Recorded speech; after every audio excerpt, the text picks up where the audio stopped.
എന്തുകൊണ്ടാണ് 2002-ലാണ് മുമ്പ് ഇങ്ങനെ ഒരു പ്രക്രിയ നടത്തിയത്?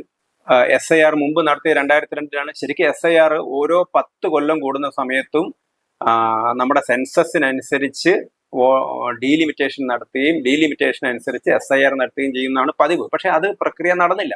ഒന്നാമത് നമ്മുടെ 2010 ശേഷം സെൻസസ് നടന്നില്ല, അതേപോലെ തന്നെ ഡീലിമിറ്റേഷൻ നടന്നിട്ടില്ല. അതുകൊണ്ടാണ് എന്ത് സംഭവിച്ചിരിക്കുന്നത്, ഇങ്ങനെയൊരു പ്രക്രിയ 2002 മുൻപ് നടത്തിയിരുന്ന SIR-ലെ വോട്ടർ പട്ടികയെ അടിസ്ഥാനപ്പെടുത്തിയാണ് ഇപ്പൊ ചെയ്യുന്നത്. ഇനി മുമ്പ് 2002 ഇത് അടിസ്ഥാനമാക്കിയാലും കഴിഞ്ഞ തെരഞ്ഞെടുപ്പിൽ അടിസ്ഥാനമാക്കിയാലും അതിലൊന്നും ഒരു കുറ്റവും സംഭവിക്കാൻ പോകുന്നില്ല. കാരണം അനർഹരായ ആളുകളെ ഒഴിവാക്കുന്നു, പുതിയ ആളുകൾക്ക് ചേരാം.